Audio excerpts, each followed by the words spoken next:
Damarbaş Çapel Medya izleyicileri, Bir Siyasetin Gündemi programında yine Mehmet Gül'le birlikte sizlerleyiz. Mehmet Herame. Hermen abi. Mehmet, bölge ateş pahasına. Evet. Bayağı bir problemler çoğalıyor, sorunlar çoğalıyor, diplomasi çoğalıyor. Hep yeni şeyler var. Yani gerçekten saat saat gündem değişiyor bölgede. Öyle bir gelişmeler var. Biz gene istersen Rojilat'tan başlayalım. Evet. İran'da bir hafta içinde ikinci defa bu Beluciler saldırı yaptılar ve 4 kişi yaşamını kaybetti. Biri sivildi. 4 kişi yaşamını kaybetti. Yani Belucilerle İran arasındaki silahlı çatışmalar devam ediyor bir yerde. İran, ABD'nin Venezuela bastırmasından sonra Venezuela işbirliği teklifi yaptı. Bu hafta. Öyle bir teklif oldu. Netanyahu'nun İran'a yeni bir saldırı planını Trump'a götüreceği söyleniyor. Böyle bir duyuru yapıldı, açıklama yapıldı. Bir de İran'da enflasyonun ekonomik verilere göre %3000'e ulaşacağı söyleniyor. Ekonomik durumda çok kötü. Evet. Ve bu arada da İsrail bastırıyor. Yeniden İran'a bir saldırı yapmayı planlıyor ve bu planı ABD'ye kabul ettirmeye çalışıyor. Netanyahu ile Trump arasında yapılacak bir görüşmede bu gündeme gelecek. Bakalım, Temsilciler Meclisi'nden biri de bugün İsrail'e gitti. Büyük bir ihtimalle bu konuyu görüşüyorlar. Yani bu Netanyahu'nun özellikle biliyorsunuz 2026 yılı İsrail'in seçim yılı. Bu seçimler olmadan önce böyle bir şey yapabilirler. Böyle bir şey tezgahlayabilirler Mehmet. Evet. Evet abi, şeyden mi başlayalım? Bu Venezuela'dan mı? İsrail şeyden mi? Bütün bu konulara ben de böyle bir kısaca değinmeden önce abi iki mesele hakkında ben bir hatırlatmada bulunmak istiyorum. Birincisi, biliyorsun işte bu Kasım ayı Maraş katliamının yıl dönümü. 78, doğru. Yıllar önce 78'de Maraş'ta Kürt Aleviler Maraş'ın, daha doğrusu işte Maraş'ın da Kürtlerden arındırılması açısından, temizlenmesi açısından bir katliam düzenlendi Kürt Alevilere karşı. O zamanki resmi rakamlara göre Ecevit hükümeti vardı. Sıkı yönetim ilan edildi. Ondan sonra da bütün Türkiye satında uygulandı ve 12 Eylül sürecine giden bir tür süreçle fiilen o zaman başlatıldı. 111 kişi öldü dediler ama biz biliyoruz yani Maraş'ta ne kadar çok Kürt Alevinin katledildiğini, gerçek rakamın onun çok üzerinde olduğunu. İşte bu yakın bir süre önce ölen Ökkeş Kenger'in de o fitili ateşleyenlerden biri oldu. O sinemaya konulan bombanın da bizzat onlar tarafından kondu. O konduktan sonra da sağa sola ayağa kaldıran işte sinema bombalandı diye. Ertesi günde Tödderli öğretmenlerin katledilmesi ve onların cenazesini verilmemesi, milletin orada toplanmasını sağlamak amacıyla işte başlayan, Selim Yörük başta olmak üzere Kürt Alevi mahallelerine yönelik bir katliam gerçekleşti. Gerçekten yüzlerce insan katledildi. İşte sosyal medyada bu dönemden kalan videolar dönüyor, görüyoruz. İnsanların anlatımları vesaire de. Devlet de zaten paramiliter kuvvetleri kullanarak işte Desim'den sonra, yani Kürdistan'ın Kürtsüzleştirilmesi asimilasyon yoluyla Desim'den itibaren de aynı zamanda Kürdistan'ın Kızılbaşlaştırılması. Biliyorsun Kürtler kendilerine Alevi diye Kızılbaş diyorlar. Sersor oradan geliyor zaten, isimleri olur. İşte bu Maraş'taki Kürtlerin önemli bir kısmı da Desim'den gidip oraya yerleşen, tabii ki Maraş'ta yerleşik olan Alevi Kürtler de vardı, hala da vardır. Ama o Kızılbaşlar Desim'den gidip oraya yerleşen, önemli bir miktarı Desim'den gitmiş, oraya yerleşmiş Kızılbaşlardı. Yani bir katliamdan kaçarken diğerinden kurtulamadılar. Tabii o zaman da bir sürü mesaj bu şu falan filan biliyorsun. Bu Maraş'ta, Sivas'ta da bu katliam gerçekleşti. O yargılamalar hikayeye döndü. Çiller'in dediği gibi işte vatandaşlara ciddi bir zarar gelmemiştir dediler. Dışarıdaki vatandaşlara, içeridekiler değil de Maraş'ta da işte o Maraş katliamını gerçekleştirilenler kısa bir süre içeride kaldı. Ondan sonra çıktılar. Çıktıktan sonra keşkenger gibi insanların bir kısmı ödüllendirildi. Bir kısmı. Diğerleri de değişik şekilde desteklenerek bu işte Sivas'ta gerçekleşen katliamın gerçekleşmesi için de zemin oluşturdular. Oluşturmaya devam ediyorlar. Hala devam ediyor. Onun için o Maraş'ta katledilen kurbanları saygıyla anıyorum. Hala o acılar devam ediyor. Tanıdığım arkadaşlarım var, bildiğim. Bizzat yaşayan, ailesini kaybeden, anasını, babasını, kardeşlerini kaybeden, yalnız kalan insanlarımız var. Bildiğim, tanıdığım. O süreci yaşayıp bugün o süreçle ilgili bilgi veren arkadaşlarımız var. İçeride yaparken tanıdığımız arkadaşlarımız var. Ama tanıyıp tanımamak önemli değildir. Maraş katliamında katledilenler, ister tanıyalım ister tanımayalım, insanlık adına utanç verici bir olaydı ve Kürtler dahil olmak üzere uluslararası düzeyde de bu katliam karşısında herhangi bir etkili tedbir alınmadı, alınmıyor. Hala da bugün kimisi söyler yani bir daha bunlar yaşanmasın diye. Onlar üzerinde çok şey yaşandı. İşte bir Sivas'ta daha büyük bir pogrom düzenlendi.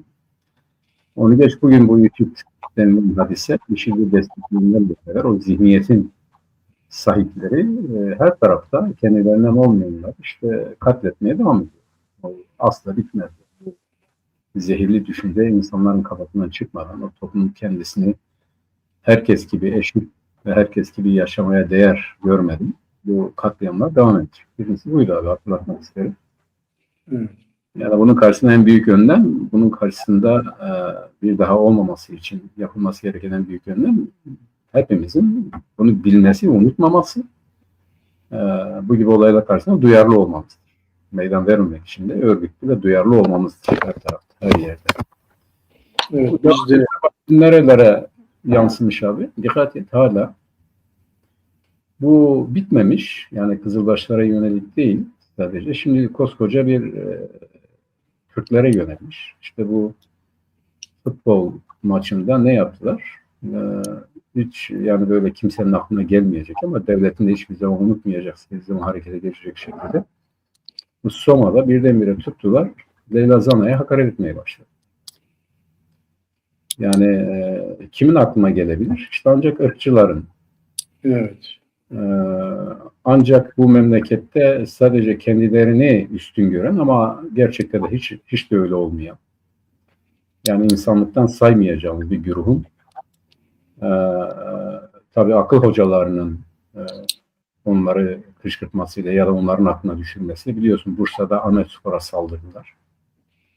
Yani Bursaspor ve benzeri. Yani gelip Türkiye'yi yurt edinen, diğerleri katletmek suretiyle yurt edinen bu göçmen güruhunun, tüm göçmenleri tabii ki buna katmıyoruz ama artık giderek de hepsine sirayet etmiş olan ve bir sıradan Kürt düşmanlığını, yani Kürt'ün Alevisi, Sünnisi, Kızılbaşı değil yani Kürt olması ve herhalde böyle giderse de kendisine Türk demeyen herkese karşı böyle bir zehirli ideoloji, zehirli düşünce oluşturulmaya çalışıyor. İşte sonuçlarını da görüyoruz. Şimdi Leyla Zana sadece Leyla Zana değil. Leyla Zana Kürttür. Kürt kadınıdır. Kürt halkıdır. Ve Leyla Zana şahsında aşağılanan, horlanan, hakaret edilen hepimiziz. Buna karşı da durmak lazım. Tabii buna karşı düzeyli durmak lazım. Yani insan kürsüsünden hareketle cevap vermek lazım. Biz tabii ki insanız. Bu güruhun yaptığı düzeye, söylediği düzeye düşmeyiz ama Kürtler de neyle karşı karşıya olduklarını ve üstelik de barış, kardeşlik dedikleri bir çağda, bir zamanda böyle bir güruhun işte spor stüdyolarını dolduran bu güruhun bu şekilde kullanılması ibretlik bir hadisedir. Bunu da bilince çıkarmak lazım. Bu İzmir'deki işte dudağı ojeli, tırnakları ojeli, göbeği açık, sarışın bir kadının taş atması gibi Demlilere o zamandan beri, yani böyle basında da bunun açık bir şekilde kullanılmasıyla beraber devam ediyor. Güçlenerek devam ediyor. Hiçbir zaman da bu düşmeyecek, bu ortadan kalkmayacak. De Klerk Güney Afrika'da iktidarı terk etti. Ama de Klerk bugün de fırsat bulsa yine aynı şekilde devam edecek. O zehirli bir düşünce yani. Onun ortadan kalkması mümkün değil. Bu Türklük üzerinden sürdürülen ırkçı siyasette böyle bir şeydir. Buna kendisine Türk'üm diyenlerin tepki göstermesi lazım. Bunun karşısına durması lazım. Eğer kendi kimliklerine saygı duyuyorlarsa, kendi kimliklerini bir insanlık değeri olarak görüyorlarsa, kendi adlarına ya da kendilerini kullanarak bunları yapanlara karşı evvela onların hareket etmesi lazım. Onların karşı çıkması lazım. Ne yazık ki bunu göremiyoruz. Dikkat et. Yani bu iki vahşet karşısında, işte birinin yıl dönümü, bir katliamın yıl dönümünde bunu işleyenlerden bir ses çıkmıyor. Yani ne bir özürdür, ne budur, ne şudur çıkmıyor. Ya da kendisini o kimlikle tarif edenlerden Kızılbaşlara karşı ne yaptıklarını bilince çıkaran ya da onu bir daha gerçekleşmemesi için yapmaları gerektiği konusunda hiçbir şey yapmıyorlar. İkincisi var, Leyla Zana milletvekilliği yapmış. O kadar sene sıkıntı yaşadı kadıncağız ve şimdi de bir hakaretin nesnesi haline getiriliyor. Ve kimseden yine ses çıkmıyor. Yani bu Türk cenahından diyor. Geçenlerde tesadüfen izledim. Birisi bu TKP'nin genel başkanı ulus devleti savunuyor. Tabii ki ulus devletçiyiz diyor. Yani bu sosyalist ideolojiye baktığınız zaman ulus devlet zaten zehirlidir. Sosyalizm için yani kabul edilecek bir olay değildir. Devletin kendisini uluslaştırmıyor. Yani sınıf üzerinden giden bir ideoloji. O ideolojinin asla ve asla kabul etmeyeceği bir ulus devlet. Kendisine komünist diyen zavallı tarafından benimseniyor ama bu ulus devletin giriştiği bu kirli işler karşısında da sesi çıkmıyor. Yani kendi adına suç işleyenlerle aynı mevzide durmaya, kalmaya devam ediyor. Bu cenahı ben kastediyorum. Yani bu şekilde durup da bu vahşetler karşısında, katliamlar karşısında, hakaretler karşısında bir milleti hedef alan söylemler karşısında sesi çıkmayanların kendi kimliklerine saygısı yok. Bunlar zaten öyle bir kimlik içerisinde bir insanı olgu olarak da bulundukları o insanlık mevkiini de hak etmiyorlar. Orada sayılamazlar. Mümkün değil. Çünkü kime yapılırsa yapılsın herkesin bu tip hakaretlere, bu tip soykırımlara karşı olması lazım. Bunu göremedik. Bunu da Kürtlerin bunu da akılda tutması lazım. Yani yapılan sadece Leyla Zana'ya değil. Leyla Zana'nın tabii ki üzülmemesini istiyoruz. Her ne kadar onun adı alınmış olsa da hepimize yapılan bir hakarettir. Kürtlerin hepsinin bu hakareti kendilerine yönelik olduğunu bilmeleri, ona göre tavır almaları lazım. Yani mesele Leyla Zana değil, ona sahip çıkma olayı da değil. Leyla Zana bir Kürt milleti olarak görülüp hakarete tabi tutuluyor. Bizim onun bilincinde olmamız lazım. Her zaman Leyla Zana'nın yanındayız. Bütün kadınlarımızın, bütün milletimizin, bütün halkımızın yanındayız. Hiçbir hakaret bizi haklı davamızdan, taleplerimizden, isteklerimizden alıkoyamaz. Bunun da böyle bilinmesi lazım. Evet, buradan yani başlamış olduk. Bu saldırılar biraz daha sanki böyle görünür olmaya başladı. Bugün İzmir'de PSK Denk Bürosu'nda bayrak anma günü yapılacakmış. O için orada Ülkücü Dernekler Birliği diye bir birlik. Oradan PSK'nın önüne gidip orada slogan atmışlar. Slogan atmışlar orada. Orada da böyle bir gelişme oldu İzmir'de bugün. Ayrıca bugün Van Spor maçında Van seyircisi Leyla Zana onurumuzdur diye slogan atıyor. Evet. Bu da çok önemli. Tabii bu herhalde kuzeyde bütün statlarda bu mesele gündeme gelecek. Öyle gözüküyor.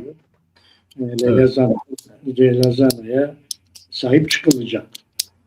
Tabii ki öyle. Tabii ki öyle.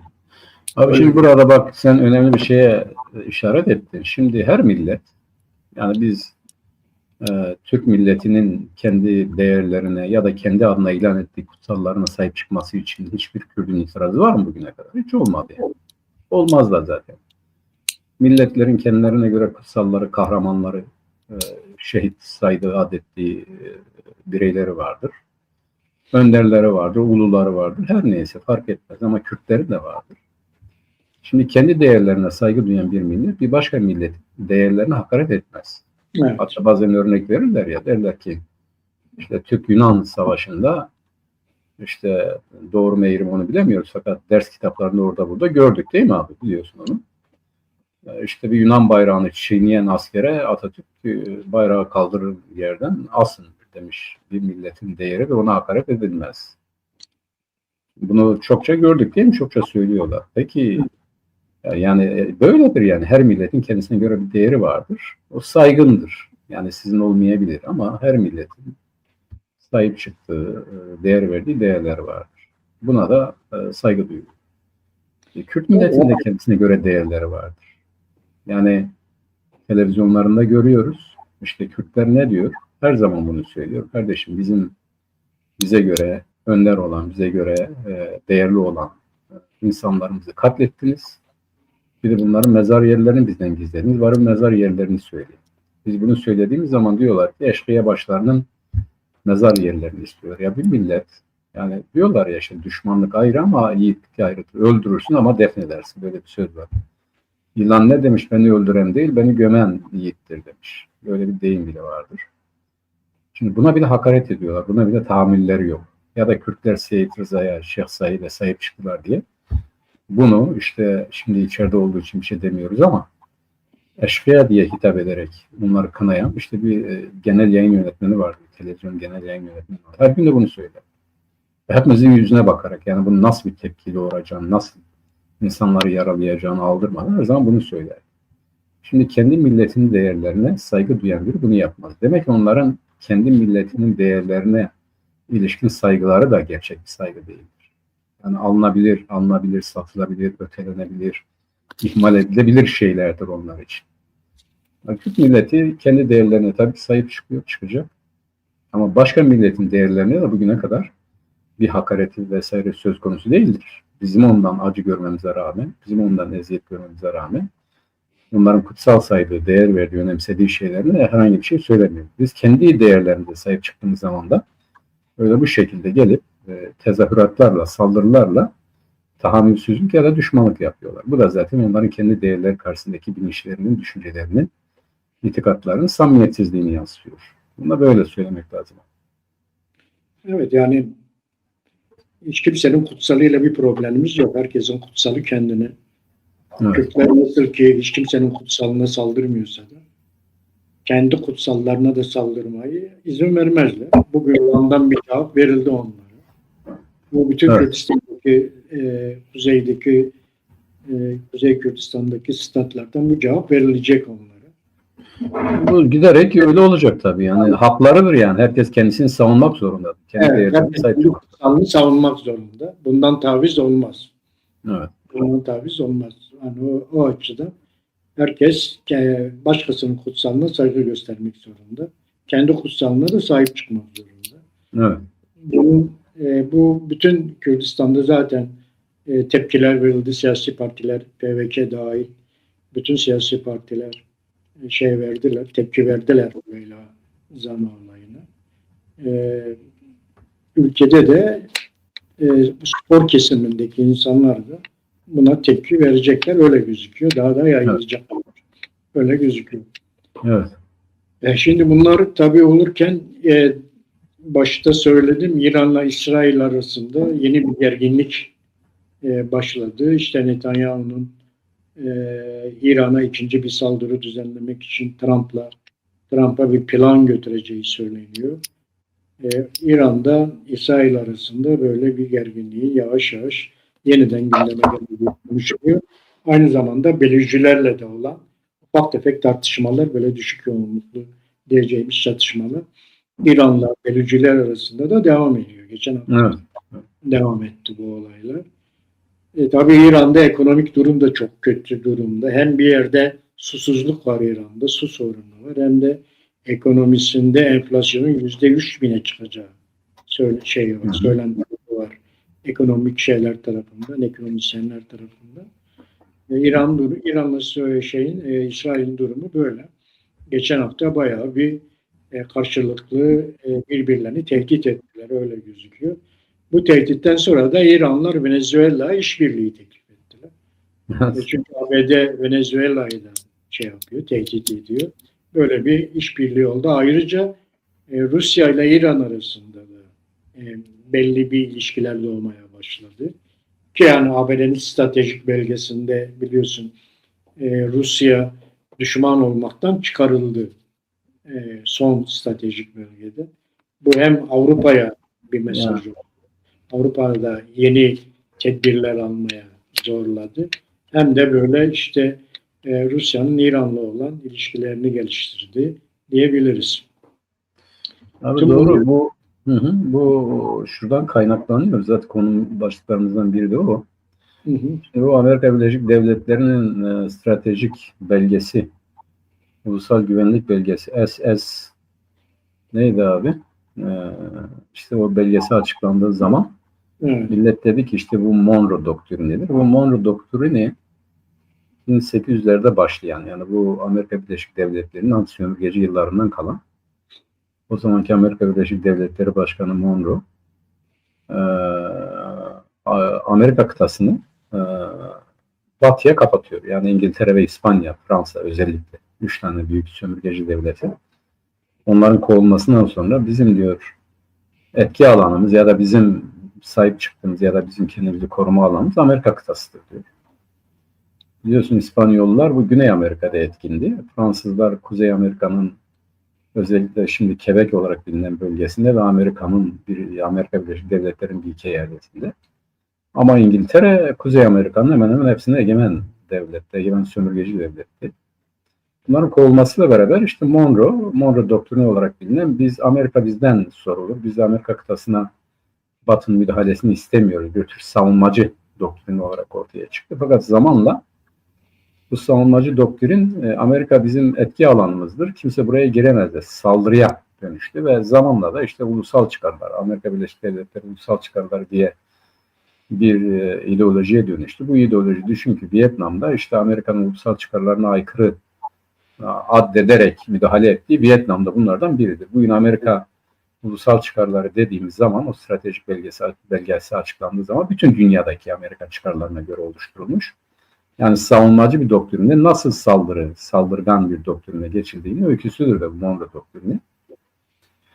Şimdi Amerika başta Çin olmak üzere yani karşısına ekonomik bir güç olarak Çin'i oturtmak kaydıyla diğer ülkelere, yani dünyanın diğer kısmına yönelik bir söylem geliştirdi. İşte bu söylem senin az önce dediğin Rusya bu söylem içerisinde hedef bir ülke değil.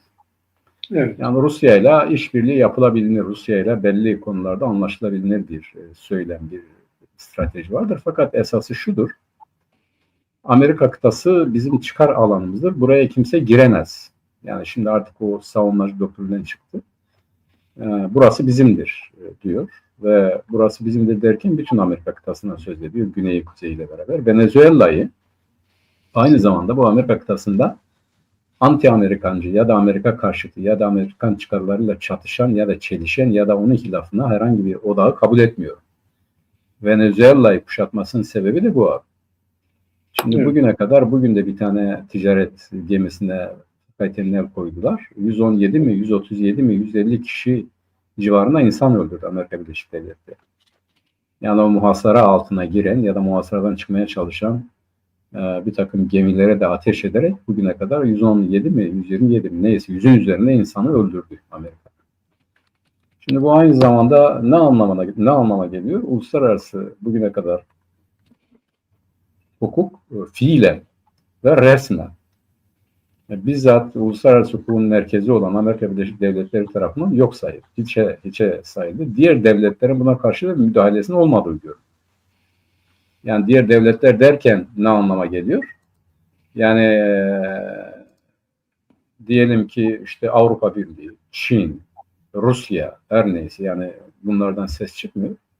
Ya da ses çıkıyorsa çok alt düzeyden çıkıyor. Çünkü Amerika Birleşik Devletleri zimni olarak şunu anlatmaya çalışıyor. Onun için İran gibi hatta belki de Türkiye'de de çıktı ya Maduro bize gelsin, Maduro kaçıyorsa bize gelsin diye. Biz onu kabul etmeye hazırız falan. Türkiye'de işbirliği önerdi biliyorsun Maduro'ya abi. Evet. Türkiye gibi, İran gibi ülkeler işte bu Venezuela'nın yanında duruyorlar ama büyük devletler yani Rusya, Batı ve Çin pek ciddi öyle ciddi derecede ses çıkarmadı. Çünkü Çin'in de bugün Latin Amerika'da bu Panama kanalı üzerinde bile çok ciddi yatırımları var. 300 milyar dolarlık, 350 milyar dolarlık Latin Amerika'ya yatırımı var Çin'in ve aynı zamanda Kuzey Amerika'ya da trilyon dolarlarca alacağı var Çin'in. Yani bu Amerika Birleşik Devletleri'nden. İşte Amerika Birleşik Devletleri bütün bu hadiseleri kendi çıkarlarına doğru yeniden dizayn etmek, yeniden egemenlik altına almak için o Milli Güvenlik Siyaset Belgesi'ni açıkladı. Şimdi Venezuela meselesi sadece Venezuela meselesi midir? Hayır. Amerika'nın oradaki kuşatmasının hiçbir uluslararası dayanağı, meşruiyeti vesairesi yoktur. Venezuela'yı kuşatabilecek herhangi bir gerekçesi de yoktur. Bu Trump'ın işte bizden çaldırar maldırar dedikleri şeylerin hepsi yalan dolandır. İşte uyuşturucu kaçakçılığı ve benzeri doğru. O Amerika'nın bir realitesidir ama Amerika da bunun başını çeken bir devlet. Yani bugün işte bu Batı yakasında bir zamanlar İsviçre nasıl kara paranın, çalınmış paranın öyle diyelim, gayrimeşru paranın merkezi idiyse İsviçre, öbür tarafta da Amerika Birleşik Devletleri'ydi. Yani gayrimeşrunun merkezi Amerika Birleşik Devletleri. Sadece onun ölçüsü şudur, eğer çıkarma uyuyorsa bu meşrudur, uymuyorsa gayrimeşrudur.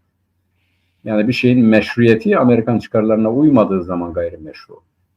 Bugün Malta'dan söz ediliyor değil mi abi? Yani bütün bu paranın nedir bu coin paraların, maraların ya da bu ne diyorlar ona offshore hesapların vesairelerin üssü haline gelmiş Malta. Herkes Malta'dan söz ediyor. Herkes de bunu biliyor. Ama bütün burada biriken bu paranın, bu çıkarların, bu gücün vesairesinin dolaylı yollardan büyük devletler tarafından kullanıldığı için ses edilmiyor. Yani nihayetinde bu da bir değerdir, bu da bir veridir. Bunun kullanılması lazım. Kullanılıyorsa meşru, kullanılmıyorsa gayrimeşru. Amerika'nın, ABD'nin, Amerika kıtasındaki egemenlik zihniyeti buna dayanıyor. Yani benim olacak, benim çıkarlarıma göre her şey dizayn edilecek.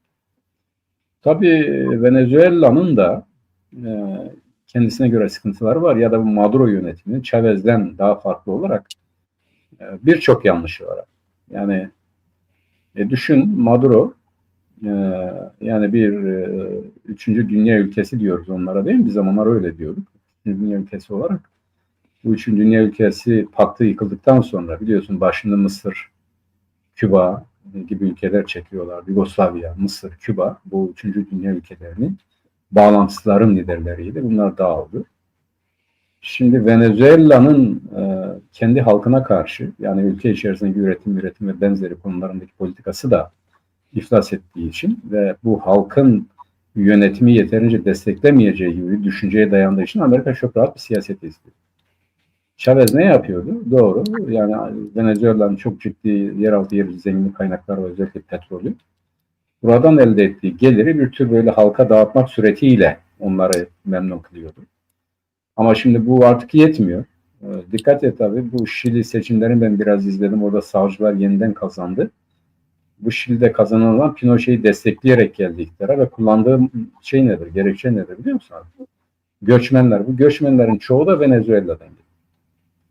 Yani Venezuela'dan göçen Şili'ye giden ve orada çalışmak isteyen insanlar düşün bir zamanlar işte zenginlik kaynakları çok olduğu için halkı memnun kılabilen bir Venezuela'dan çıkıp geliyor. Yani Chavez bunu iyi organize ediyor. Maduro Chavez gibi bir dayanağı, bir birikimi ne bileyim yani bir siyasal deneyim vesairesi olmadığı için sadece hazırın tüketilmesine dayalı bir ekonomik politikası var. Bu da tabii ki yanlış. Burada bir üretimin halkın refahının yükseltilmesi gibi durumların söz konusu olması lazım ki halk Maduro yönetimiyle beraber Amerika Birleşik Devletleri karşısında sıkı durabilsin. Maduro'nun sesi dikkat ediyorsan pek fazla çıkmıyor abi. Yok. Bugün şeyde de öyle bak Şili'de de öyle. Şili'de bu Pinochet'e karşı en iyi muhalefet yürüten sol iktidar oldu. Ne zamandır iktidar? Ve ilk defa bu sağcı adamı destekleyen insanlar ne diyor biliyor musun? Diyorlar ki ya solcular işte rüşvete ona buna bulaştı bizi unuttu diyor.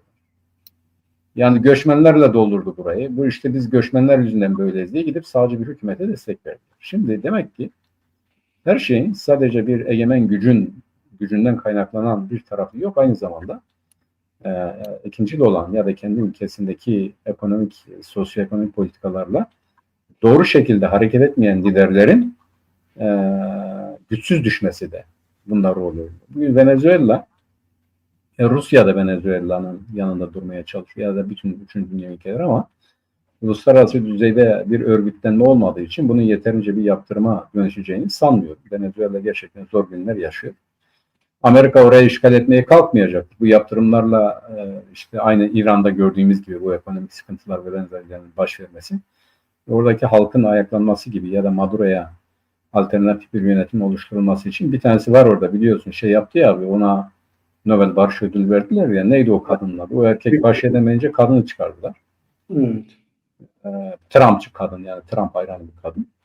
Evet. Amerika'nın amacı Latin Amerika'da yani Amerika kıtasında güneyden kuzeye hani Kanada'ya da diyor da bizim 51. eyaletimiz. Bütün bir Amerika'yı egemenlik altına almaya kendi ekonomik sistemine göre yani MAGA Amerika politikasına göre konumlandırmak için elinden geleni yapacaktır. Bunu ilan etti ve Venezuela ile beraber başladı. Muhtemelen 3 tane hükümet var. Solcu hükümet. Venezuela, Brezilya, Nikaragua ve Paraguay mıydı? İşte bir de Küba var. Herhalde sıra Küba'dadır yani. Küba'yı muhasara altına alacaktır. Zaman zaman tehdit alıyordu. Evet yani Trump eğer ömrü vefa ederse ya da bu Epstein dosyalarından çekinmezse biliyorsun bir kısmını açıkladılar ama diğerlerini hemen sansürlediler. Bugün ona karşı bir tepki var Amerika'da. Hı hı. Aynı zamanda bu Trump siyaseti yani Monroe doktrini değil bu saldırgan Monroe doktrini öyle diyelim. Bu merkantilist siyasetin de saldırganıdır. Yani her şeyi MAGA Amerika'ya göre ayarlama siyasetidir. Bu çerçevede elinden geleni yapacaktır ve zaten bunun karşısında da bir güç de yoktur. Onu durdurabilecek. Dünyanın geri kalanında onu frenleyebilecek bir güç de yoktur. Diğerlerine ufak tefek rüşvetler vererek bunu yapıyor. Mesela Rusya'ya diyor ki işte Ukrayna'da işgal ettiğin topraklar senindir ama değerli metal, değerli toprak elementleri de benimdir diyor. Orada onu almaya çalışıyor. Yani muhtemelen Çin'e de diyecek ki tamam ben Tayvan'ı vereyim gerisine karışma. Biliyorsun işte bu 27 mi 28 mi 29'a kadar uluslararası anlaşmalara göre Hong Kong'un 2000'de Çin'e geçtiği gibi Tayvan'ın da herhalde Çin'e geçme gibi Birleşmiş Milletler kararı var. Şimdi Amerika anlaşılan belli bölgelerde belli güçleri birincil sayarak yani Çin'i, Rusya'yı öbür taraftan bu Avrupa'yı pek ciddiye almıyor herhalde. Hepsini topyekün ne yaparsanız yapın ben sizin işinize karışmıyorum, siz de benim işime karışmayın diyerek bir tarafa gitti. Onlar da şimdi ne yapacaklarını araştırıp bulmaya çalışıyorlar. Galiba İngilizler biraz onun dışında. Amerika İngiltere'yi terk etmez. İngiltere de Amerika'yı terk etmez. Çünkü 65 tane yani bu Commonwealth ülkeleri hala Kral Charles'ın denetiminde olan ve herhalde 15 tanesi mi 6 tanesi hala validir. Bu 60'a yakın devlet de Commonwealth'e bağlı yani İngiliz Uluslar Topluluğu'na bağlıdır. Amerika kolay kolay İngiltere'yi karşısına almak istemez ya da İngiltere'de kolay kolay Amerika'yı terk etmek istemez ama Avrupa, bu kara Avrupa'sı anlaşıldığı kadarıyla Rusya'nın karşısında yalnız bırakılmış durumda. Onun için Rusya'da eğer bana saygı duyarsanız ben size karışmam diyor. Bugün Avrupa'da gündeme gelen nedir abi? İşte 2030'a kalmadan 30 diyorduk. Ona kalmadan da Rusya saldırabilir. Nereye? İşte Baltıkları alabilir. Yani Letonya, Estonya, Litvanya oradan başlar. Yavaş yavaş bize doğru gelir diye korkmaya başladılar.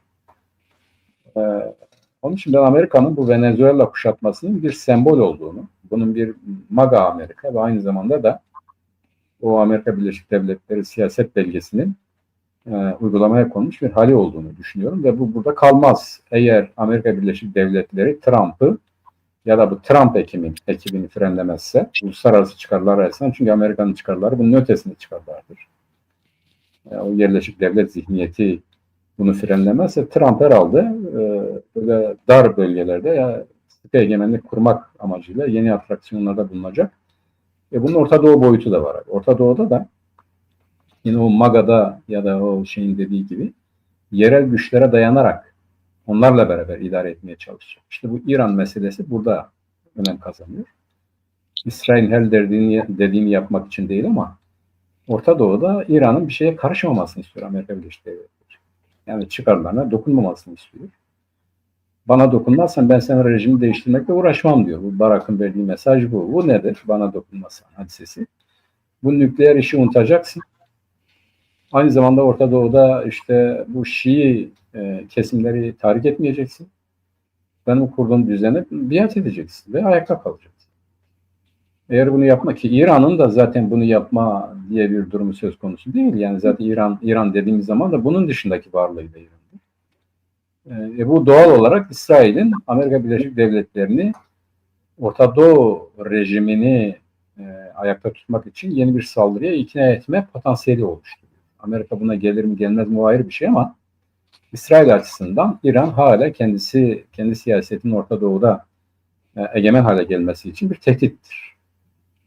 Hala bir tehdittir. Yani onu belki de değiştirebilecek kadar değil ama İran'ın egemenliğinin tesisi açısından yani Araplarla İbrahim anlaşmalarını imzalaması, Suriye'nin buna boyun eğmesi, Türkiye'nin bunu kabul etmesi, yani Türkiye'nin de evet İsrail'in patronu sensin diyebilmesi için de İran'a diz çöktürmesi gerekiyor. Bu da daha çok bu nükleer tesislerden çok bana göre bu füze üretme yeteneklerinin imha edilmesi hadisesidir. İsrail onlardan çok çekti. %90 civarında önledi ama %10'u da İsrail'e çok ciddi bir hasar verdi diyoruz. Bu Haziran saldırılarında, bu 12 gün savaşlarında İran'ın edindiği en büyük tecrübe bu demir kubbenin %90 başarılı olmasına rağmen %10 verdiği fireyle çok ciddi zararlar gördüğünü tespit etti ve onu önlemenin yolunu da bu kaynağı, bu füzeleri üreten kaynağı yok etmek olarak görülüyor.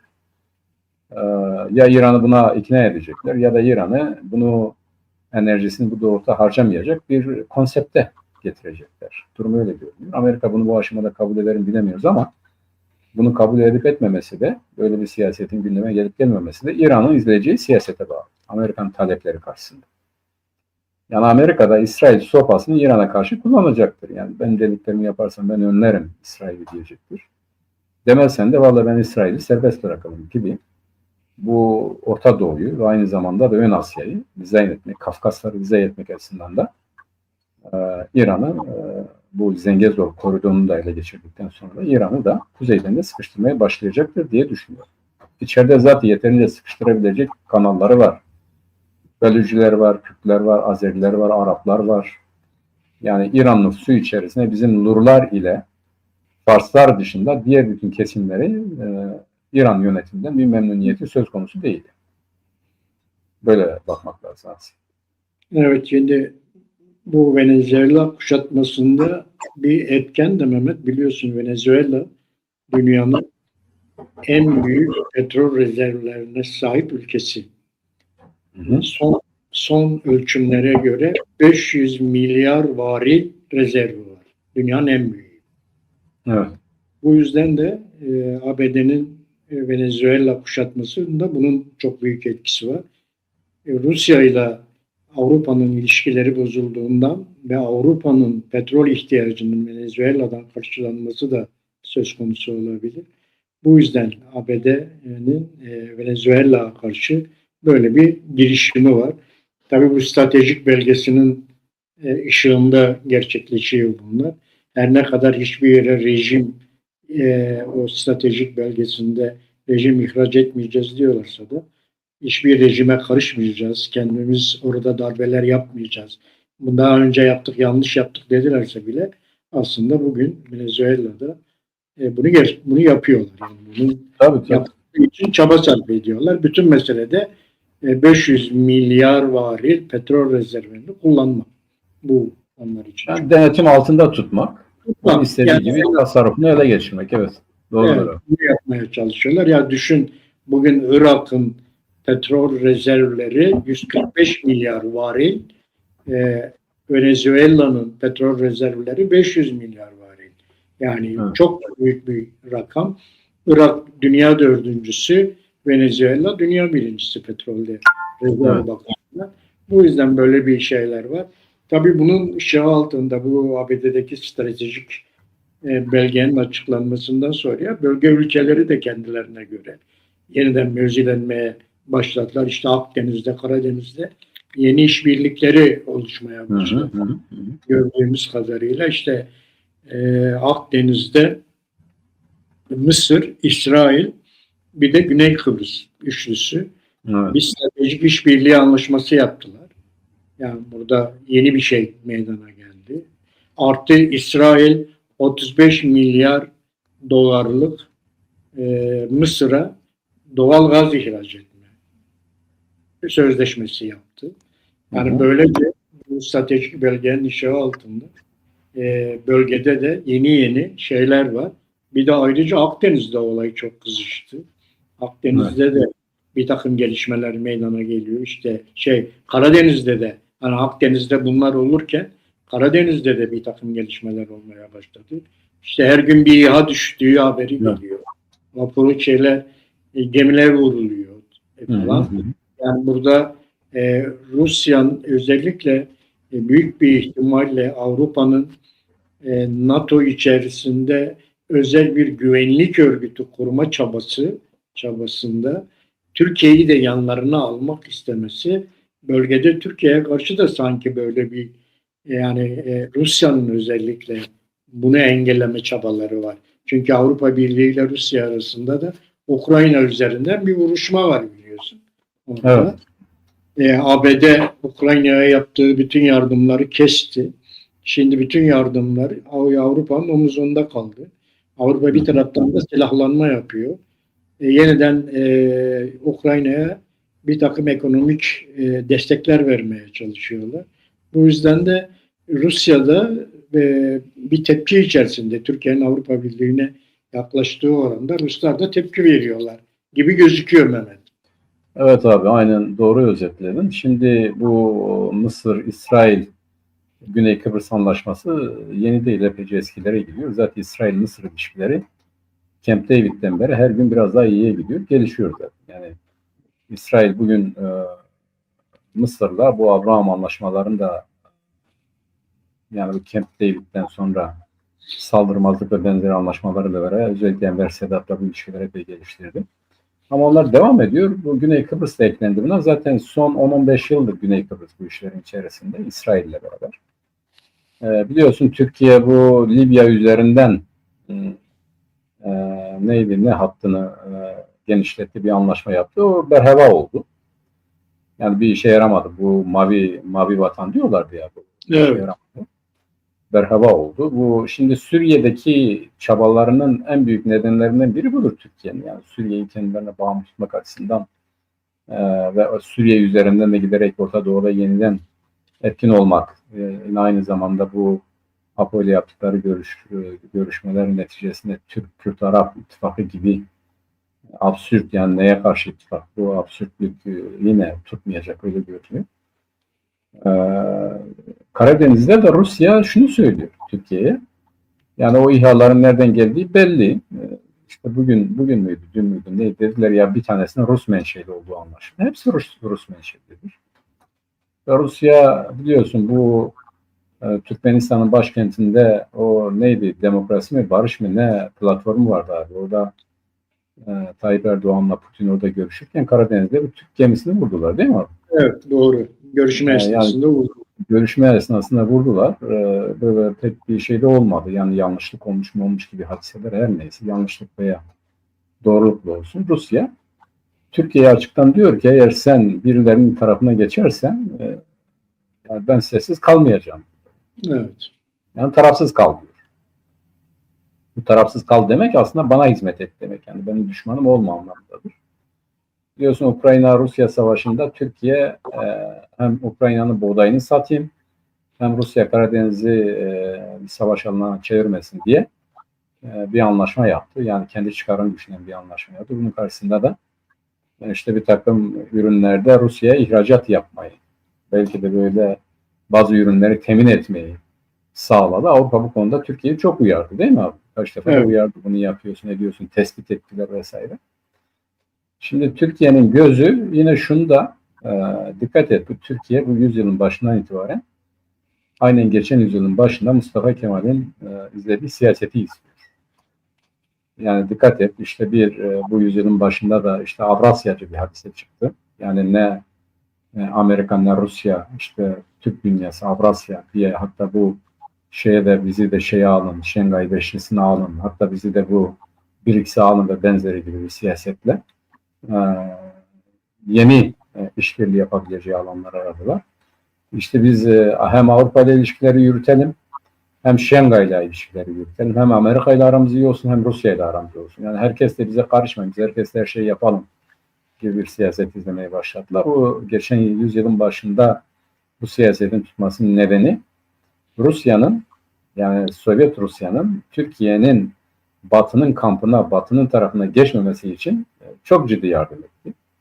Batı da Türkiye'yi kaybetmemek için pek fazla üzerine gitmedi. Yani bu ikisinin arasındaki bir dengede yürüttü Mustafa Kemal. Biliyorsun o zaman Rusya'dan da, Sovyet Rusya'dan da çok destek aldı. Batı'yla da Lozan Anlaşması'nı imzaladı. Ve kendisini bir tür garanti altına aldı. Şimdi bu yüzyılda da bu siyasetten esinleniyor. Fakat çelişkiler ya da yeni konumlanmalar o kadar ciddi ki Türkiye'den herhangi birinin zararına olabilecek bir adım atmasına izin vermiyorlar.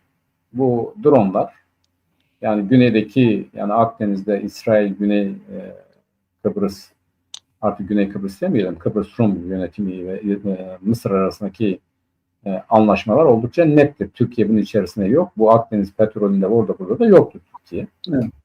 Dışlanmış durumdadır. Bu güneydeki işbirliği içerisinde yok. Orta Doğu'daki işbirliğine gelince, eğer İsrail bu Abraham anlaşmalarını gerçekleştirir ve Suriye'yi de buna ikna ederse ne diyorlar? Artık herkes kendi evine gitsin diyebileceğimiz bir noktaya gelecektir. Biraz sonra bu konuyu da görüşeceğiz. Kuzeyde de Rusya Türkiye'ye çok net mesaj veriyor. Yani bu siyasetten vazgeç. Hatta bir dedikodu var. Yeniden bu S-400'leri Türkiye Rusya'ya vermek istiyor. İade etmek istiyor. Amerika ile bu F-35'leri almak için falan. Bu da bence olmayacak, duaya amin demek. Rusya bunu alırsa o şu şartla alacak ama sen de F-35'leri almayacaksın. O programa girmeyeceksin diyecektir. Çünkü Rusya'nın Türkiye'de bir de bu neydi, bir nükleer santral yatırımı vardı. Yani her şey Rusya'nın elinde, denetimi bunu şunu. Doğal gazını oradan alıyor abi. Ne kadarını oradan alıyor? Çok büyük miktarda Rusya'dan alıyor. Bir de ucuz alıyor. Yani Türkiye bu pahalı anlaşmalara uyabilecek kadar zengin bir ülke değil. Bu denklemde de yine bir arayı bulmaya çalışıyor ama ben yani çok ciddi şekilde zorlandığını düşünüyorum. Zaten Rusya Amerika Birleşik Devletleri'ne şunu dedi: Ukrayna'da benim dediğimi yaparsan ben de senin çıkar alanlarında, örneğin Suriye'den çıktı, biliyorsun. Evet. Yani senin egemenlik alanlarında fazla bir şey yapmayacağım. İran gibi ülkeleri de denetleyeceğim dedi. Yani Amerika'nın baskısı karşısında sıkışan İran ne yapacaktır? İşte Rusya'ya sığınacak. Rusya'da Amerika Birleşik Devletleri ile yapacağı anlaşma çerçevesinde İran'ı Amerikan çıkarlarına aykırı hareket etmekten alıkoyacaktır. Yani bu uluslararası siyasette herhalde bu ikinci derecedeki çıkarları da paylaşmasını bilir bu devletler. Yok orada ne yaparsın yap şeklinde olmayacaktır. Dikkat et, Zelenski, bak Rusya'nın şartı şuydu abi: ben bu toprakları alırım, 2 sene sonra da seçime gideceğiz, bu Zelenski de aday olmayacak. Şimdi Zelenski bugün müydü, dün mü bir çağrıda bulundu. Rusya ve Amerika ile ben görüşme yapmak istiyorum. Gelin beraber görüşelim. Yani Zelenski de giderek artık bu Rusya'nın elde ettiği, hatta elde etmediği kimi toprakları da terk etmek zorunda olduğu, neye karşılık? İşte NATO'ya girmeyecek. Bunun karşısında Amerika güvenliğini temin edecek. Amerika da o güvenceyi verdi. Şimdi Avrupa'nın çok daha fazla bir şey yapamayacağını görüyor Ukrayna. Yani bu gerçeği görelim. Onun için ben Avrupa'nın da Ukrayna'yı Amerika'sız çözebileceği kanaatindeyim. Amerika'ya ihtiyacı vardır. Ama Amerika da bu konuda Avrupa'yı sıkıştırıyor. Avrupa'nın Ukrayna konusunda ve kendi yanında, yani Rusya'nın yanında yer almasını istiyor. Bunun karşılığında da 100 milyar doları şeye vermek istiyorlar, Ukrayna'ya. O yıkımı, bunu şunu falan filan, dondurulmuş varlıklarının, Rusya'nın dondurulmuş varlıklarından şey yapılması açısından ona vermek istiyorlar. Ukrayna'ya vermek istiyor imarı için. Bunun karşılığında da Ukrayna NATO'ya girmeyecek. Rusya artık Ukrayna'ya saldırmayacak. Bir tür Avusturya olacak Ukrayna'ya. Biliyorsun o Doğu Batı blokunda Avusturya bir tür tampon bölgeydi. Ukrayna herhalde yeni tampon bölge olacak. Yani öyle görünüyor. Avrupa ile Rusya arasında yeni bir tampon bölge konumunda hareket edecek gibi görünüyor. Yani şimdiki eldeki verilerden, söylemlerden vesaire ortaya çıkan budur abi. Tabii yani Akdeniz'de, Karadeniz'de bu tür bir takım gelişmeler yaşanırken Şimdi Irak'ta biliyorsun seçimler oldu Mehmet. Irak seçimlerinden sonra ayın 29 Aralık'ta parlamento ilk toplantısını yapacak. Burada meclis başkanı seçilecek. Biliyorsun Sünnilerde Irak Anayasası'na göre meclis başkanı. Böyle bir çalışma var orada Irak'ta. Ama Irak'ta seçim sonrası özellikle bu Haçlı Şabi'nin siyasi kanatlarının, siyasi partilerinin parlamentoda oylarını arttırmasıyla birlikte ABD'den büyük bir baskı geliyor. Bunların silahları bırakmasıyla ilgili. Bu hafta Irak'ta Yüksek Mahkeme Konseyi var orada. Anayasa Mahkemesi'nin karşılığı olarak Türkiye'deki. Konseyi var. Onun başkanı bir açıklama yaptı. Silahlı gruplar silahların bırakılması konusunda olumlu davranıyorlar diye bir açıklama yaptı. Arkasından hemen Amerika bir açıklama yaptı.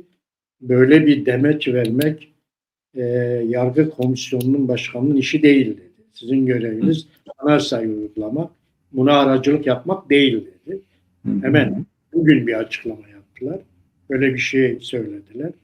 Ve aynı zamanda İsrail Genelkurmay Başkanı da açıklama yaptı. Dedi bunlar eğer silahları bırakmazsa biz onlara şey yapacağız dedi. Onlar bir taraftan Irak'ta seçim sonrası 29 Aralık'ta parlamentonun toplanması konuşuyor. Bir taraftan da seçim sonrası bu silahlı grupların tasfiyesi meselesinde Irak devletinin gücünün yetmediği anlaşılıyor. Öyle anlaşılıyor. Ve bu yargı başkanlığının yaptığı açıklamaya göre de 6 grup var. Silahlı 6 gruptan bahsediliyor. Bu 6 grubun 3 tanesi silahları bırakma konusunda evet diyor. Diğer 3'ü de hayır diyor. Biz silahları bırakmayız diyor. Böyle bir durum var. Yani Irak'tan tam bunlar yaşanırken Bakul Talabani Bağdat'a gitti. Dün mü veya bugün Bağdat'a gitti. O da Bağdat'ta bir takım görüşmeler yapılıyor. Yani anlayacağımız Irak'ta da bayağı bir şey var. Karışıklık var. Öyle gözüküyor. Hareketlilik var. Evet. Bir hareketlilik var. Bakalım. Bakul'da şey için gidecek yani başkan yani Cumhurbaşkanlığı için gidiyor. Büyük bir ihtimalle onların görüşmelerini yapılıyor orada.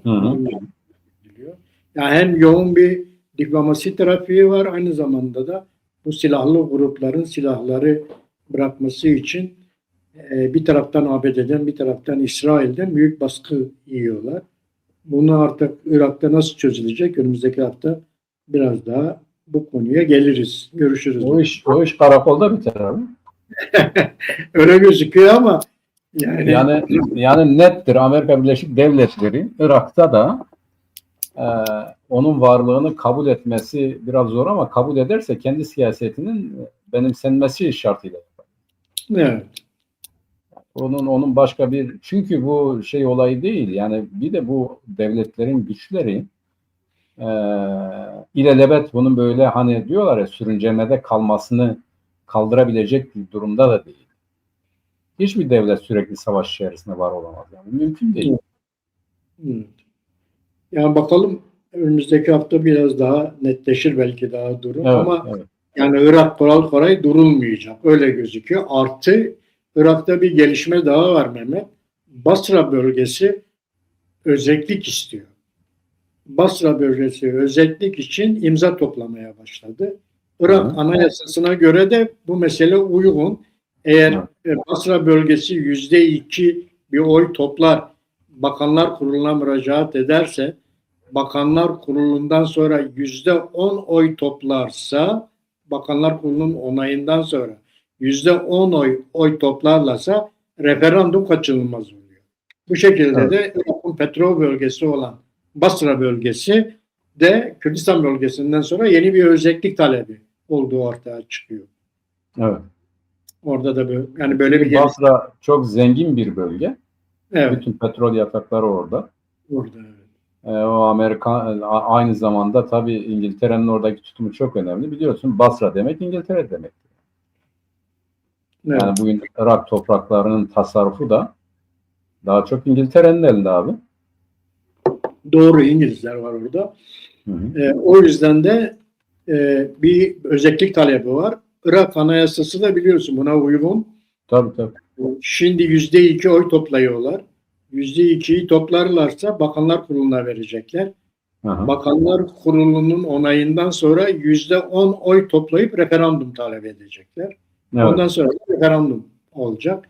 Böyle bir gelişme var orada da. Evet. Bakalım oradaki yani Irak bayağı hareketli günler geçiriyor. Evet. Evet. Ama Kürdistan bölgesi gayet sakin.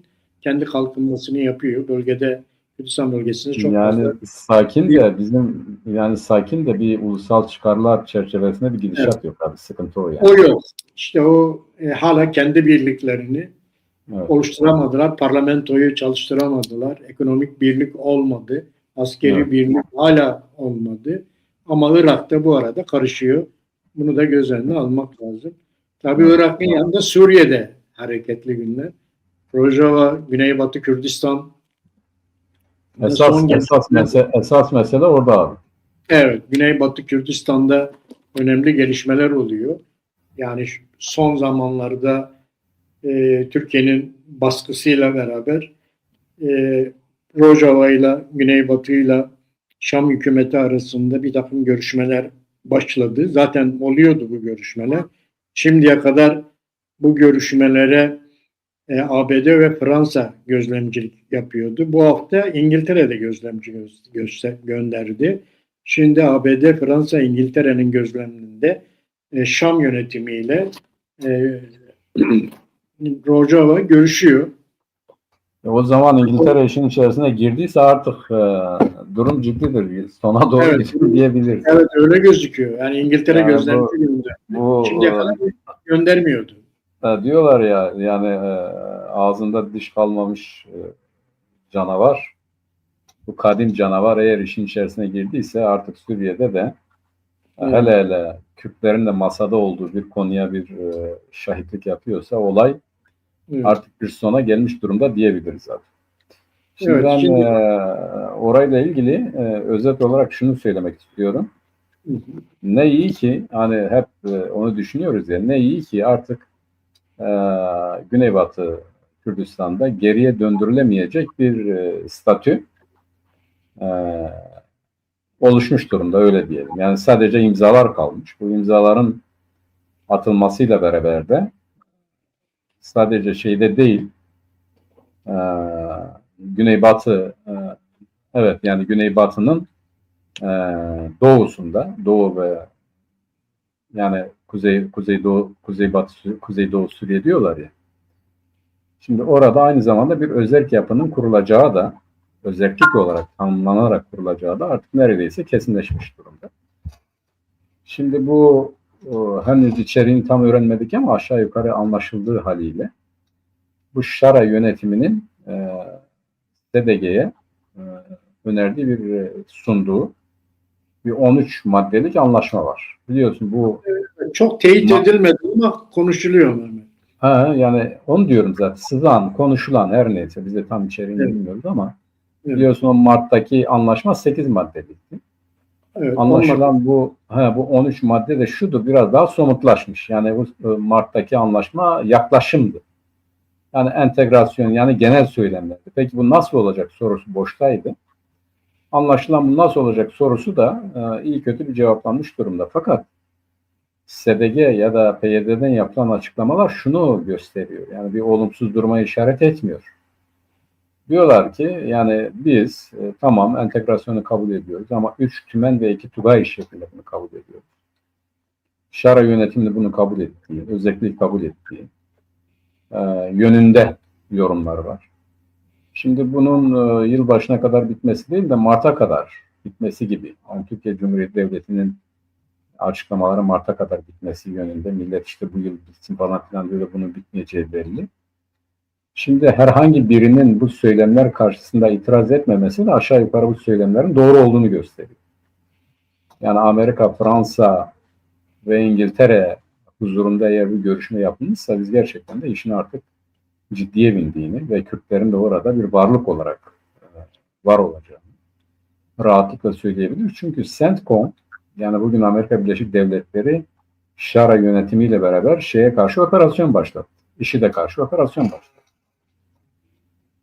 CENTCOM daha orada kalmaya devam edecek. Bu Hakan Fidan'ın takım tehditleri vardı. Bu Hakan Fidan'ın tehditleri iki kesim tarafından eleştirildi. Birincisi Cengiz Çandar çıktı, mecliste konuştu ve Cumhurbaşkanı'ndan ya bunu hizaya getir. Yani bunu hizaya getir. Bu ne biçim bir iştir dedi. Evet. Onun yanında Kürtler de bu söylemlerden rahatsız ve Kürtlerden de Galip Ensarioğlu açıklama yaptı. Evet. Yani bu tip söylemler doğru değildir dedi. Eğer birisi Cumhurbaşkanı hilafına ya da devletin siyasetinin hilafına hareket ediyorsa ya istifa eder ya da istifası istenir dedi. Yani oldukça ciddi bir açıklamaydı. Öbür taraftan zaten Türkiye Cumhuriyeti Devleti de İsrail ve Amerika Birleşik Devletleri varlığı karşısında Hakan Fidan'ın artık sabrımız taştı, biz gerekeni yapacağız dediği şekilde davranmıyor. Yani ben Türkiye Cumhuriyeti Devleti'nden böyle bir şey yapmaz anlamında söylemiyorum. Fakat Rusya, Amerika, İran ve Türkiye'nin de bulunduğu bir dönemde Fırat'ın doğusu, biliyorsun abi Fırat sınır kabul edilmiş. Doğusuna hiçbir tarafın girmeyeceği, müdahale edilmeyeceği ve Trump'ın Türkiye'ye bu konuda zaten taviz verdiği bir durum, bir gerçeklik söz konusu. Şimdi bu olmasa bile, yani İsrail, Amerika olmasa bile Türkiye Cumhuriyeti Devleti'nin işte Fırat'ın doğusuna müdahale ederek orada PYD, YPG ya da SDG'yi tasfiye edeceği konusunda çok fazla istekli olabileceği kanaatinde değilim. Ben bunu yapmaz anlamda söylemiyorum. Ama bunu yaparsa, yapmaya kalkışırsa bunun onunla sınırlı kalmayacağı, gerçekten çok ciddi bir yeni sorunun başlayacağı ve bu ciddi yeni sorunun da direkt muhatabının Türkiye olacak. Yani İsrail açısından Amerika her ne kadar kendi kuvvetleri orada, yani CENTCOM'a karşı savaşmış olacak. Yani ona müdahale etmiş olacak. Onun için bu zor bir ihtimal ama bunu şeyde tutmakla beraber ben Güneybatı Kürdistan'ın önemli bir kısmının, hepsinin değil. Çünkü Fırat'ın batısında Kürt varlığı var zaten. Yani Afrin'e kadar gelen bir Kürt varlığı var. Akdeniz'e kadar uzanan bir Kürt varlığı var. Onu gerçeği görmemiz lazım. Fakat bu girintili çıkıştılı Suriye haritasından dolayı kesintilidir orası. Türkiye üzerinden ancak giderse oraya varılabilir. Türkiye Kürdistan üzerinden. Şimdi bu aşağı yukarı bana göre bir hal yoluna girdi. Yani bir stabile oldu. Şimdi geriye bunun resmiyetteki tanımı kalıyor bence. Nasıl tanımlanacak? Suriye Anayasası'nda bunlar nasıl yer alacak? Hala şeriat mı olacak? Demokratik bir yapım mı olacak? Seçimler ne zaman düzenlenecek? Siyasal örgütlenmeler nasıl olacak? Partiler, seçimler ve benzeri gibi konular nasıl aynen Irak'ta olduğu gibi. Mesela Irak'ta her şey bir anayasaya bağlandı. Millet anayasayı kabul ediyor ama anayasayı uygulanmıyor. Çünkü oradaki anayasa uygulansa Irak'taki gerçekten de bir demokratik anayasanın söz konusu olduğunu söyleyebiliriz Irak'ta yani. Evet. Ama oradan uygulansa bir problem yok. Suriye'de de böyle demokratik bir anayasa mı? Bütün kesimleri tanıyan, onların hak hukukunu tanıyan bir anayasa mı olacak? Yoksa şimdiki bu Şara anayasasıyla mı yürünecek? Problem orada. Ben bu anlaşmanın ya da bu çözümün bu konuda tıkandığını düşünüyorum. Bir diğeri İsrail, bu İran karşısındaki siyaseti devam ettiğine göre ben Suriye konusunda İsrail'in lakayt kalacağı düşüncesinde değilim. Yani İsrail, Amerika Birleşik Devletleri'nden daha çok Suriye'nin adem merkeziyetçi bir yapı olmasını isteyecektir. Bu bir. İki, ben yine İsrail'in ne olursa olsun Suriye'de örgütlenme konusunda da monolitik bir yapıyı savunacağını düşünmüyorum. Yani onun için Milli Savunma, İçişleri ve Genelkurmay Başkanı, hatta belki de Devlet Başkanlığı konusunda Kürtlerin yardımcılığını isteyecektir. Yardımcıların Kürtlerden olmasını isteyecektir diye düşünüyorum. Bu onun güvenliği açısından kendisinin elzem gördüğü bir takım şeylerdir diye düşünüyorum. Amerika'da hissetmeyecek. Evet. Buyur abi. Şimdi Mazlum Abdi de bu konuda bir açıklama yaptı. Hem de görüntülü bir açıklama yapmıştı basında. Mazlum Abdi diyor ki Suriye hükümeti diyor Esad hükümeti gibi tekçi bir hükümet diyor. diyor şu andaki hükümet. Tabii şu anda öyle. Evet, biz burada yer almayız diyor. Birincisi bunu söylüyor. İkincisi diyor ki Türkiye'nin bütün direnmesine karşılık biz Suriye ordusunda yer almayız diyor. Şu andaki Suriye ordusunda yer almayız. Ama isteniyorsa Suriye ordusunu yeniden birlikte kurabiliriz diyor. Benim de gücüm ondan fazla diyor. Evet. SDG'nin şeyi. Eğer istiyorlarsa biz Suriye ordusunu yeni baştan kurabiliriz diyor. Benim gücüm onlardan az değil diyor. Öyle bir açıklama yapıyor.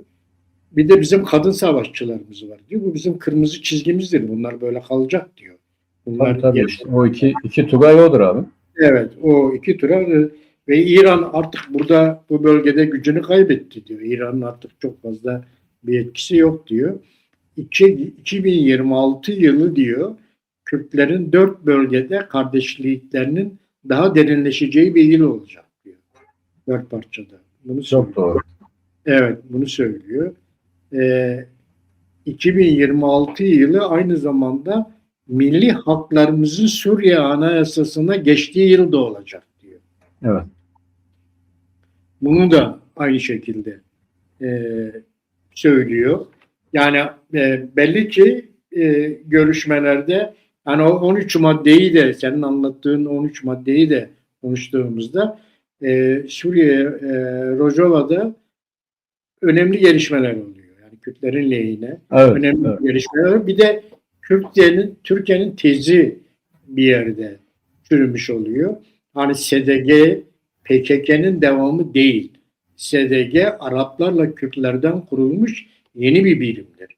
Ve SENTKOM'a bağlıdır. Artı bütün giderleri SETKOM tarafından karşılanan bir yapıdır. YPG değil SDG. Farklı bir şeydir. Ve Arapların çoğunlukta olduğu bir kurumdur.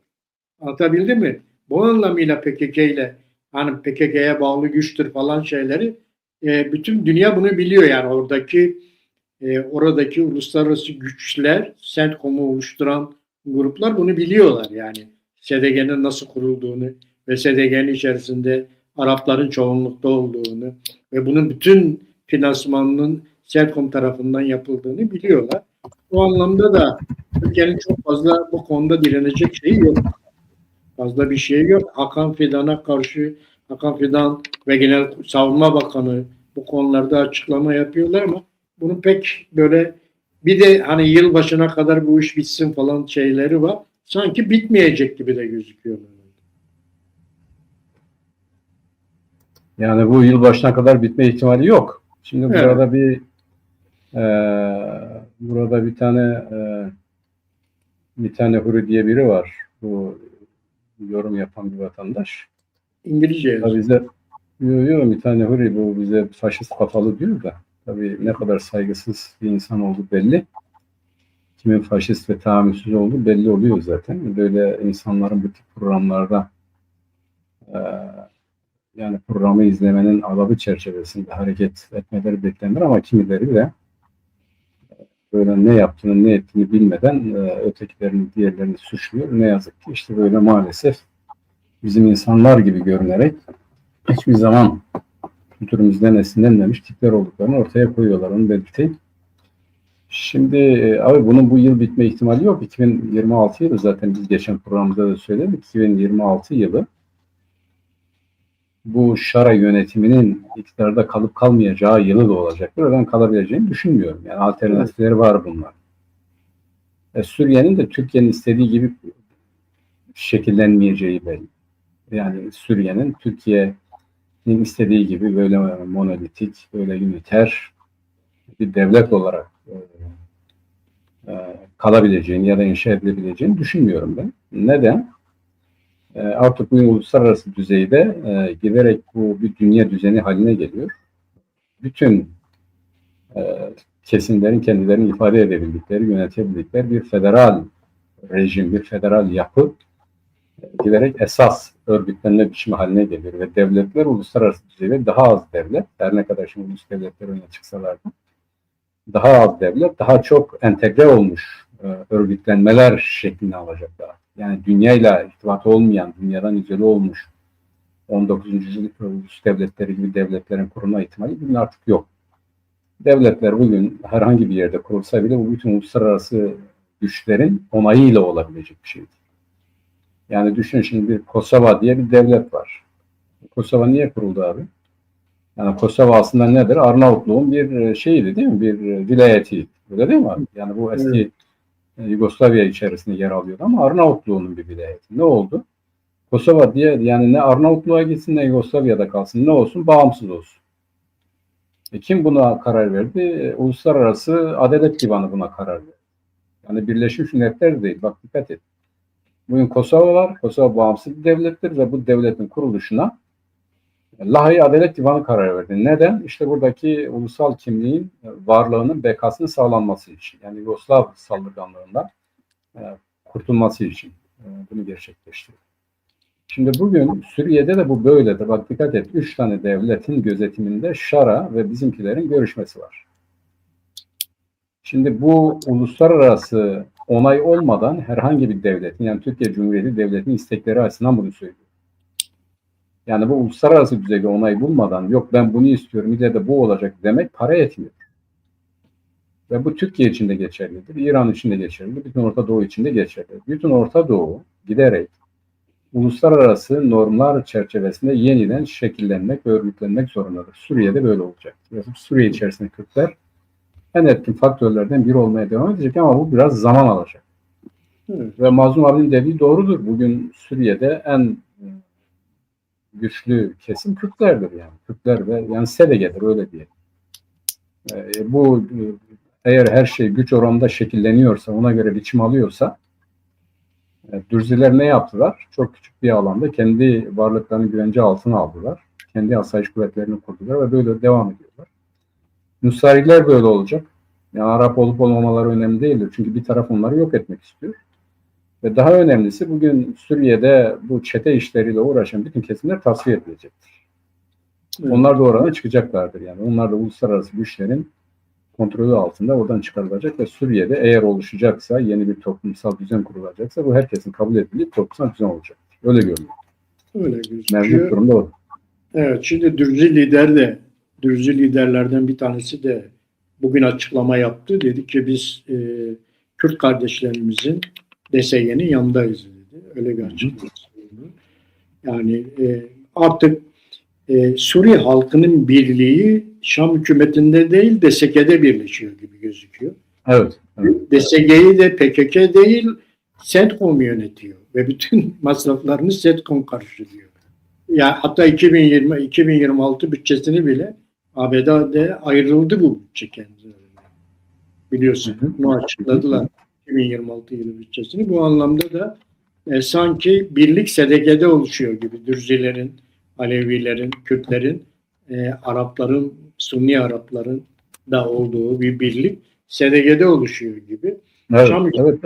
daha güçlü bir birlik oluşuyor gibi. Öyle gözüküyor. Onun için de Güneyde de var. Güneyde de Amerika'nın zaten oluşturduğu bir kuvvet daha var. Acil kuvvet miydi? Acil güç müydü? Neydi? Yani bugün öyle bir şey de var. Suriye'de HTŞ'den daha güçlü, bugünkü Suriye yönetimi daha güçlü bir uluslararası Kürtlerle beraber bir uluslararası güç var. Yani alternatifi onun için diyorum var. Evet, alternatifi onun için belli yani. Evet, doğru.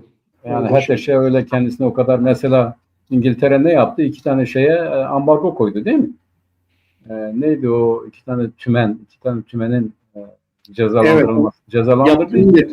Yaptırım uyguladı. Evet. Onlar aynı zamanda 2 tane bakanın yardımcılarıdır. Evet, CENTCOM'a saldırdılar. Evet. Tabii sadece o değil, aynı zamanda o katliamları yapanlardan da sorumludurlar abi. Zaten yani, o saldırıdan sonra her şey değişti. Tabii yani şimdi İngiltere işin içerisine girmişse onun için diyorum yani. Yani evet. İngiltere görünür olmuşsa, masaya oturmuşsa artık bu işin biz bir sona geldiğini söyleyebiliriz. Evet. Tabii bu mesele Türkiye'yi de etkiliyor Mehmet, biliyorsun. Ama Türkiye az olur mu? Şimdi Türkiye olmaz şeyler istiyor. Biz böyle istiyoruz. Ya sen yani istiyorsun da sen daha kendi düzenini kurmamışsın. Kendi içerisinde barışık bir toplum değilsin. Biz böyle istiyoruz. Ne istesen ne olacak yani? Hatırlıyor musun? Biz bir programımızda hani bu ilk anayasa taslağı hazırlandı, götürüldü Şara'ya Türkiye'de. O zaman dedik ki bir saatli bomba bıraktılar Şara'nın kucağına. Yani bu Suriye sosyolojisine uymayan bir anayasaydı. Ve bugün de patladı zaten. Ama anayasadan kimse bahsetmiyor. Evet, Kimse evet. söz etmiyor öyle bir anayasadan. Evet. Artık Suriye Arap Cumhuriyeti'nden de kimse bahsetmiyor. Tabii. Böyle bir şey de artık konuşulmuyor. Bunların hepsi yani alelacele hazırlanmış ve Suriye sosyolojisine uygun olmayan bir anayasa. Aynı zamanda Türk Anayasası gibi yani. Türkiye'deki Evet, evet. anayasa da Türkiye'nin sosyolojisine uygun bir anayasa değil. Hiç kimse orada kendi kimliğiyle temsil edilmiyor. Onun için bu sosyolojiye uygun bir anayasa değil Türkiye'deki anayasa. Evet, Bizim evet, de doğru. itirazımız bu noktadan zaten. Yani eğer bir anayasa yapılacaksa Türkiye'deki sosyolojiye uygun bir anayasa yapsın. Herkes orada kendi kimliğiyle, kendi inancıyla var olsun. Yoksa onun dışında bir anlamı yok bunun. Bu Evet. anayasalar yapılır ama sosyolojiye uygun olmaz. Ancak Oraya baskıyla. oraya gelmişken şu komisyonlara da geçebiliriz herhalde abi, Türkiye'ye Evet gelmişken. hocam, komisyonlara geliyoruz burada. Şimdi komisyonlar raporlarını verdim hemen. Hepsi tamam. Milli birlik ve bütünlük içerisinde. Milli birlik bütünlük içerisinde. Ben komisyon raporlarının hepsine baktım. Şunu gördüm. Hepsi dem biraz hariç, diğerleri devletin arkasında Mehmet Uçum'un söylediği paradigmanın arkasında sıralanmışlar gibi gözüküyor. CHP'nin de öyle, Yeni Yol'un da öyle, MHP'nin de öyle. Hepsi o Mehmet Uçum'un paradigmasının arkasında. Nedir bu? Bir, işte bütün silahlı güçlerin teslim olduğu devlet tarafından kabul edilecek, açıklanacak. Ondan sonra bir takım şeyleri, bu yasal yargı süreçleri başlayacak. Burada da çok değişik şeyler söyleniyor. Artı Kürt meselesi yoktur. Kürt sorunu yoktur. Tabii. Terör Şimdi sorunu yoktur. tabii Bu terör tasfiyesi. Yani bak, bu komisyonun adı neydi? Demokrasi, Birlik, Barış, Kardeşlik Komisyonu'ydu değil mi? Öyle bir uzun Evet. bir adı vardı. Yani Evet.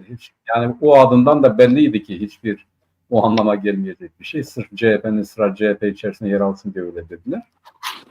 Şimdi hiç kimse, çok önemli abi, o komisyon oluşturulurken de komisyon başkanı dedi ki bu komisyonun yasa yapma yetkisi yoktur. Evet. Bu komisyon sadece Türkiye Büyük Millet Meclisi'ne bir rapor sunar. Evet.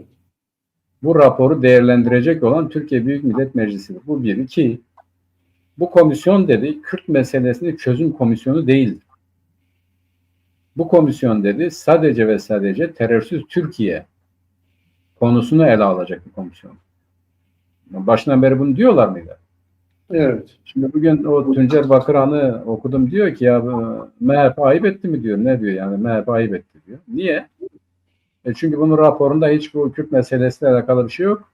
Ama olacağını hiçbir zaman söylemedi ki MHP. MHP hiç söylemedi. Kürt sorunu Hiç yoktur. söylemedi. Yani AKP söylemedi, MHP söylemedi. Sadece Kürt sorunu vardır diyen bir CHP'ydi. CHP de raporunu bu komisyonun ruhuna uygun hazırladı. Bu komisyon Evet. terörsüz Türkiye komisyonudur. O çerçevede hazırladı ve zaten devlet dediğimiz zaman da CHP'nin gidip devletin aleyhine, buyuna, şuyuna bir rapor hazırlama durumu da söz konusu değil. Onun görevi de değil. Deme gelince abi o kadar da olsun yani, insaf.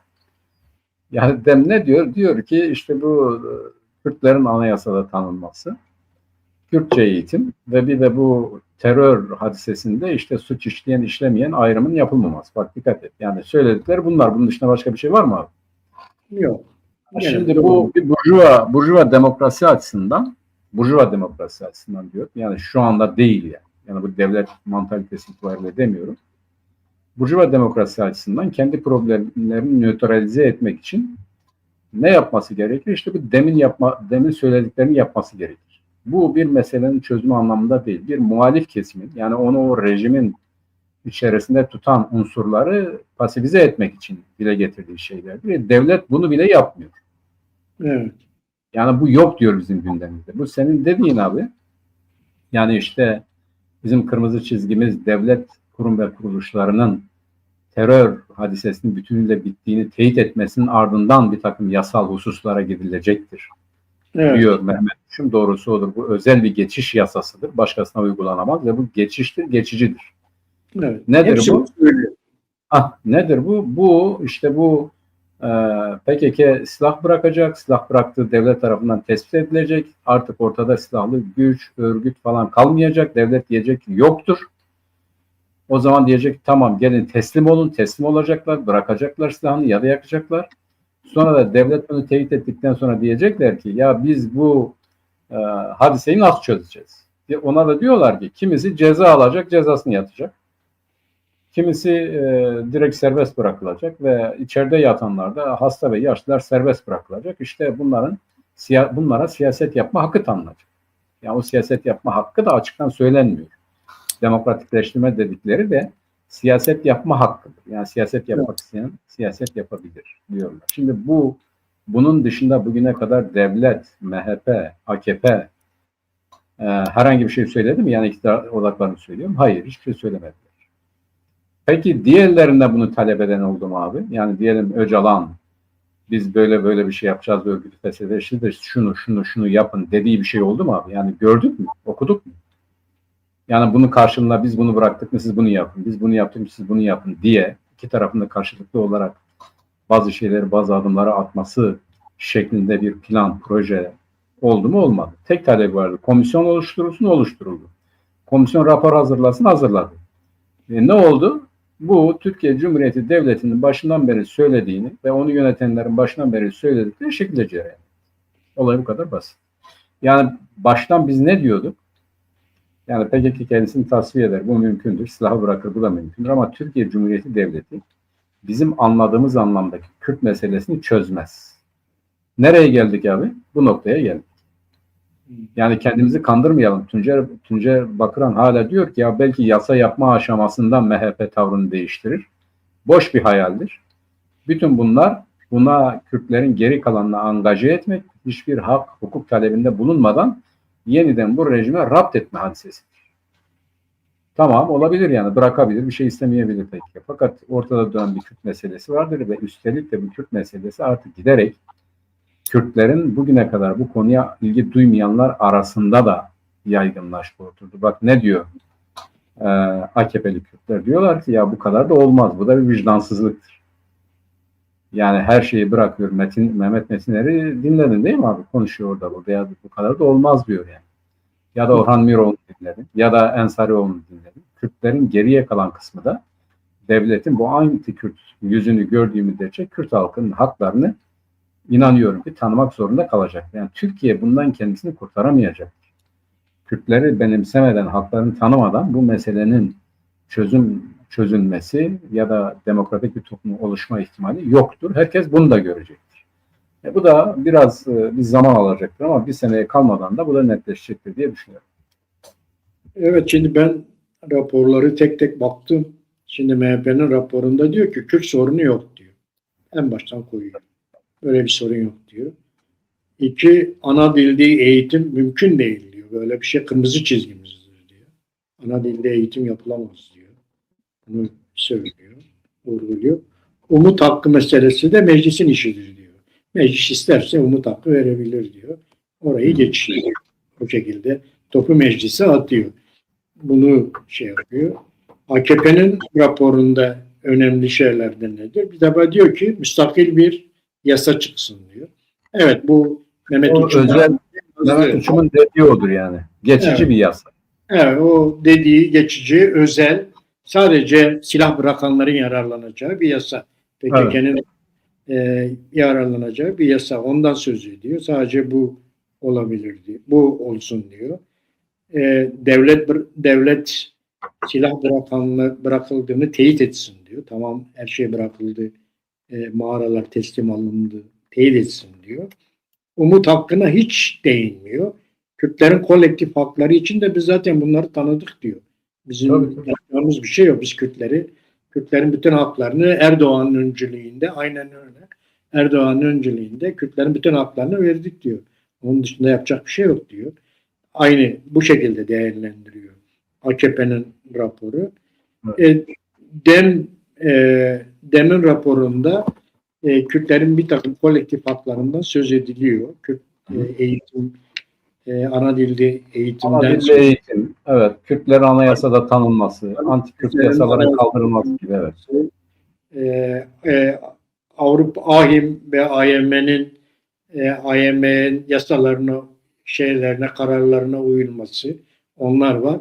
Artı Türkiye'nin uyguladığı, imzaladığı uluslararası anlaşmalardaki çekincelerinin kaldırılması, onlara uyulması. Ama biz bunları ne zamandır söylüyoruz? Bizim acil demokratik talepler bizim ikinci kongreden Evet, beri var değil mi?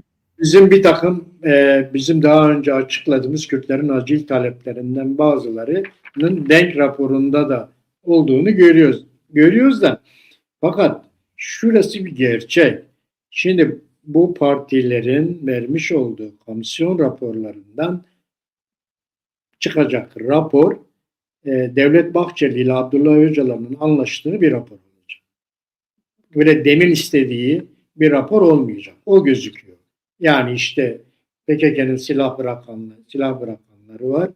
Bunların nasıl gelecekler? Bunun da aslında bir takım detayları sızdırıldı. Biliyorsun bu bilgiler biraz sızdırılıyor tartışılsın diye.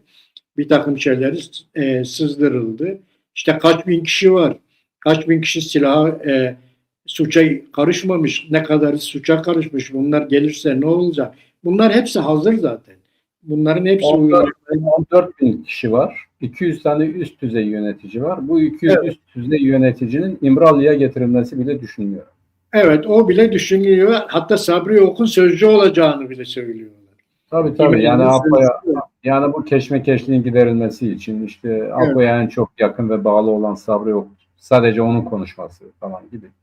Evet, bunlar Bu şey var yani tevatür var ama bakalım işte ne olacak. Fakat olacak şu yani bizim baştan dediğimiz gibi bizim Kürt meselesi olarak algıladığımız hadisenin onunla ilgili hiçbir şey olmayacak. evet. Yani Kürtlerin kolektif haklarıyla ilgili şu anda herhangi bir şey yok. Sadece PKK'nın tasfiyesinde PKK'lilerin yargı karşısındaki durumlarını ele alan bir takım yargısal düzenlemeler var. Onun dışında bir şey gözükmüyor. Diyebilir miyiz? Evet. Aynen öyle deyip bugünkü programın da herhalde sonuna geldik yavaş yavaş. Evet, sonuna geldik. Zamanımız da doldu. Evet sevgili Çarpel Medya izleyicileri, bir siyasetin gündeminin programının daha sonuna geldik. Önümüzdeki hafta yeni konularda tekrar görüşmek üzere. Herkese şevbaş. Şevbaş Mehmet. Şevvaş abi.